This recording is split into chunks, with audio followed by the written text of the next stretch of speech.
Assalamualaikum warahmatullahi wabarakatuh. Bismillahirrahmanirrahim. Alhamdulillahirabbil alamin wa bihi nasta'inu ala umurid dunya waddin. Wassalatu wassalamu ala asyrafil anbiya wal mursalin wa ala alihi wa sahbihi ajmain, amma ba'du. Rabbi shrah li sadri wa yassir li amri wahlul 'uqdatam min lisani yafqahu qawli. Hadirin dan hadirat rekan-rekan santri, baik putra maupun putri Pondok Pesantren Al-Latifiyah 2 dan Pondok Pesantren Wahabiyah 1 Bahrul Ulum Tambak Beras Jombang. Syukur alhamdulillah pada kesempatan kali ini kita dapat mengawali kembali pengajian kitab Al-Hadis, kitab Bulughul Maram karya Asy-Syaikh Al-Hafidz Syihabuddin Ahmad bin Hajar Al-Asqalani. Kitab ini memuat sejumlah hadis yang hampir 100% menjelaskan tentang hukum-hukum syar'i. Oleh sebab itu mari kita kaji hadis-hadis tersebut dengan sedalam-dalamnya, sebab di dalam mempelajari dan memahami hadis tidak hanya sekedar tekstual, tetapi memahami dan mempelajari hadis yang benar adalah dengan cara kontekstual. Kemudian dengan disertai beberapa referensi kitab-kitab yang lain, sehingga di dalam memahami hadis ini tidak terjadi kesalahpahaman terhadap pemikiran-pemikiran ulama yang benar-benar dianggap valid. Baiklah, mari kita awali kajian atau bahasan yang pertama, yakni tentang mahar atau mas kawin dalam pernikahan. Hadis yang pertama, An Anas radhiyallahu an. An Anas jinarito saking Anas radhiyallahu an. Anin Nabi sallallahu alaihi wasallam saking Kanjeng Nabi Muhammad sallallahu alaihi wasallam. Annahu sak temene Kanjeng Nabi iku aktako merdekake sinten Kanjeng Nabi Sofiyata ing Sofiyah. Wa ja'ala lan ndadekake sapa Kanjeng Nabi itqaha ing kemerdekaane Sofiyah, sedaqaha ing mas kawine Sofiyah. Muttafaqun alaih. Diceritakan dari sahabat Anas radhiyallahu an yang bersumber dari Rasulullah sallallahu alaihi wasallam bahwasanya Baginda Rasul pernah memerdekakan Sofiyah dan menjadikan kemerdekaan itu sebagai mahar atau mas kawin dalam pernikahan. Rekan-rekan santri yang berbahagia, sebelum kita lebih jauh memahami dan mempelajari hadis yang saya sampaikan tadi, perlu kita ketahui bahwa definisi dari mahar atau mas kawin itu adalah sejumlah harta atau yang sejenisnya yang diberikan oleh suami kepada istrinya sebagai tebusan, ya, sebagai tebusan atau sebagai bayaran. Kenapa saya katakan tebusan atau bayaran? Karena akad nikah dengan akad transaksi jual beli atau muamalah itu hampir sama. Jadi perbedaannya sedikit sekali. Ya. Di dalam kitab Fawaidul Janiyah, syarah dari kitab Faraidul Bayah, itu disampaikan bahwa menikah dan transaksi jual beli itu sama-sama menggunakan ijab dan qabul. Ya, makanya ada kemiripan. Hanya saja perbedaannya, kalau transaksi jual beli itu nanti pengaruh dari barang yang dijadikan transaksi itu akan menjadi hak milik. Sedangkan akad nikah, wanita atau perempuan yang dijadikan istri itu bukan menjadi hak milik, tetapi hanya sekedar intifa'ul bud'i. Ini bisa dicek di dalam kitab syarah I'anatut Thalibin, syarah dari kitab Fathul Mu'in. Jadi sama. Perbedaannya tadi, kalau transaksi jual beli pengaruh pada barang yang dijual nanti bisa menjadi hak milik, sedangkan akad nikah itu nanti barang atau orang yang dijadikan istri itu tidak boleh menjadi hak milik, tetapi sekedar intifa'ul bud'i. Jadi memanfaatkan butuh. Ya, butuh itu apa? Ya bisa dicari sendiri di kamus. Ya, banyak sekali terjemahan-terjemahan butuh itu apa. Ya, sambil belajar bahasa Arab. Kemudian bahasan tentang nikah dan transaksi jual beli itu juga ada perbedaan. Ketika qabul dari seorang pembeli dan qabul dari seorang suami pun ini juga berbeda. Kalau qabulnya dari pembeli itu cukup menggunakan qabil itu sudah beres. Ya. Jadi misalkan ada seorang penjual yang bilang saya menjual barang ini dengan harga sekian. Nah, pembeli ini cukup bilang qabil itu sudah sah. Tetapi dalam masalah akdun nikah ini enggak boleh. Tidak cukup hanya sekedar mengatakan qabil itu. Ya. Jadi setelah naib atau wali itu menyampaikan ijabnya, maka calon suami ini tidak cukup dan tidak boleh serta tidak sah hanya mengatakan atau mengucapkan qabiltu. Harus disertai dengan kalimat qabiltu nikahaha wa tazwijaha bil mahril madhkur. Ya. Jadi cukup qabiltu nikahaha wa tazwijaha. Untuk masalah kalimat bil mahril madhkur itu nanti ada pembahasan sendiri. Ya. Jadi artinya tidak cukup kita hanya sekedar mengucapkan kalimat qabiltu. Baiklah, mari kita bahas isi dalam kandungan hadis yang pertama.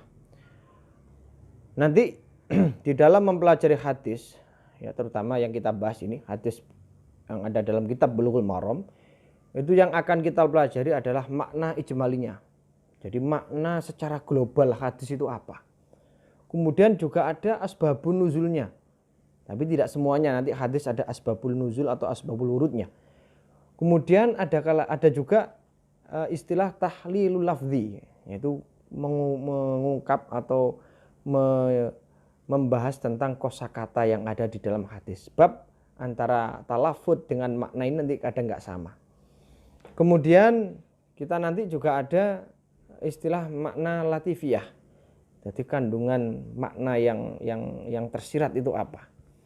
Kemudian ada rawil hadis, ya, perawi-perawinya itu siapa saja. Dan yang terakhir nanti akan ditutup dengan pembahasan kandungan fikih, ya, dalam hadis tersebut. Ya, inilah yang saya sampaikan tadi. Jadi kita mempelajari hadis itu tidak boleh hanya secara tekstual, tetapi harus kontekstual, harus benar-benar dari berbagai arah. Ya, sehingga tidak mudah menerjemahkan hadis dengan apa adanya. Ya, maka nanti akan terjadi konflik, ya, atau perbedaan kefahaman. Hadis yang saya sampaikan tadi, makna globalnya adalah lamma kanat hakikatus shadaq qadran minal mal. Jadi manakala mas kawin itu merupakan harta, ya, ketika mahar atau mas kawin itu bentuknya adalah harta atau yang sejenisnya, ya, maka mas kawin itu boleh ditunaikan atau dikeluarkan dalam bentuk apapun, yang penting itu ada kimahnya. Ya, ada kimahnya. Kemudian tadi saya sampaikan auma yakumu makomahu. Jadi mahar itu bisa berupa harta atau bisa yang sejenisnya atau yang menempat-tempatinya. Sebagaimana yang di dalam hadis tadi dibahas bahwa Rasulullah menjadikan kemerdekaan itu sebagai mas kawin. Kenapa kok dikatakan mahar? Mengapa dikatakan itu mahar atau mas kawin? Padahal bukan harta. Kita ingat bahwa membeli seorang budak, membeli hamba saya itu harus memerlukan harta benda. Sehingga inilah dinamakan mayakumu makomahu. Jadi tidak harus berupa harta. Mas kawin itu bisa saja berupa sesuatu yang sejenisnya. Ya. Kemudian ada satu tambahan lagi dari saya.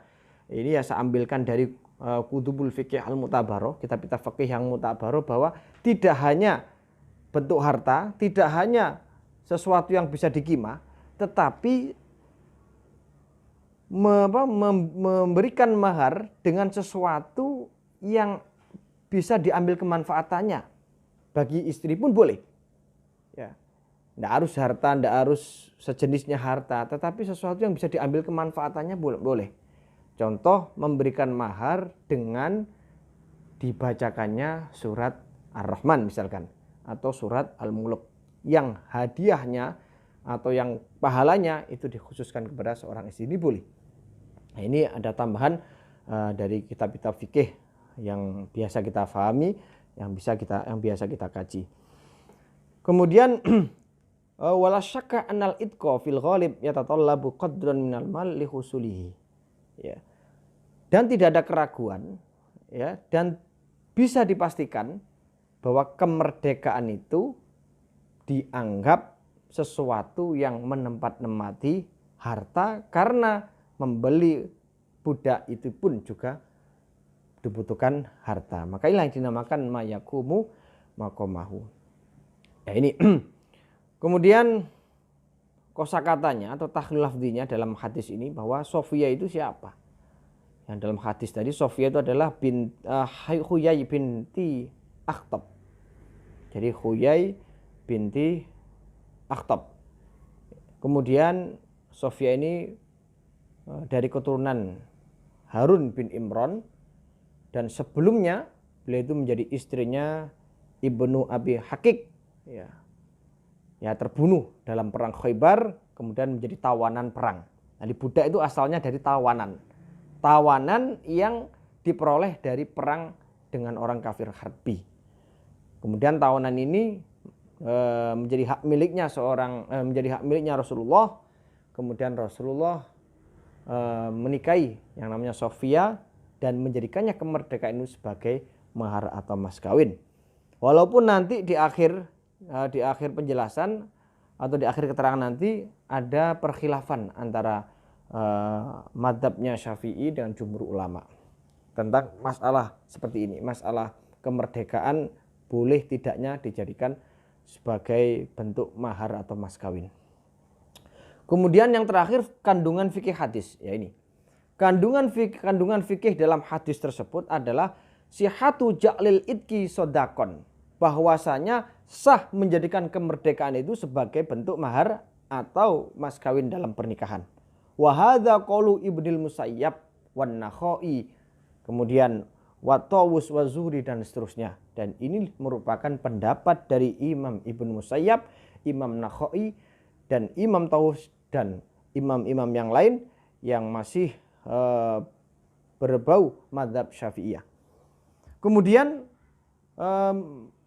melihat pada pendapatnya jumhur ulama, ternyata mereka memilih ila adami sihati ja'lil idki sodakon. Menurut jumhur ulama, bahwa kemerdekaan itu tidak sah, memerdekakan budak itu tidak sah dijadikan sebagai bentuk mahar atau mas kawin. Wajabu anil hadis bi annahu a'taqaha bisyarti ayyatazawwajaha. Dia memberikan alasan kenapa tidak diperbolehkan dijadikan bentuk mahar. Ya karena ceritanya begini, bahwa Rasulullah itu memerdekakan Sofia itu adalah syarat untuk menikahinya. Jadi beliau itu ketika mau menikahi harus dimerdekakan dulu, baru kemudian dinikahi. Dan satu cerita bahwa Rasulullah itu ternyata juga memberikan tebusan, memberikan mahar mas kawin kepada Sofia. Jadi diiktak dulu atau dimerdekakan dulu Sofia, kemudian dinikahi, dan kemudian Rasulullah memberikan mahar. Nah, ini merupakan khilafiyah atau perbedaan pendapat antara jumhur ulama dengan mazhab-mazhab dari Imam Syafi'i tadi, seperti Imam Nakhai, kemudian Imam Ibnu Musayyab, Tawus, dan lainnya, itu yang mengatakan sah kemerdekaan dijadikan sebagai bentuk mahar, sedangkan menurut jumhur ulama tidak sah kemerdekaan itu dijadikan mahar atau mas kawin. Nah, dari sini disimpulkan bahwa dalam hadis itu jelas menceritakan bahwa Rasulullah menjadikan kemerdekaan boleh untuk dijadikan sebuah mahar atau mas kawin. Walaupun itu ada perkhilafan, ini biasa di dalam masalah hukum, di dalam masalah syariat itu pasti ada khilafiyah atau perbedaan pendapat antara imam satu dengan imamnya yang lainnya. Ya inilah hikmah daripada ikhtilaf, hikmah dari perselisihan ulama yang nantinya akan menjadi rahmat bagi umatnya Rasulullah SAW. Dan terserah bagi kita mengikuti yang mana, dan keduanya itu juga kuat dan punya tendensi atau referensi yang kuat. Ya, saya kira cukup sekian dari penjelasan yang saya sampaikan. Itulah tadi beberapa keterangan dari satu hadis yang menjelaskan tentang kemerdekaan boleh dijadikan sebagai bentuk mahar. Saya kira cukup sekian. Ada kurang lebihnya saya mohon maaf. Khairul kalam. Assalamualaikum warahmatullahi wabarakatuh.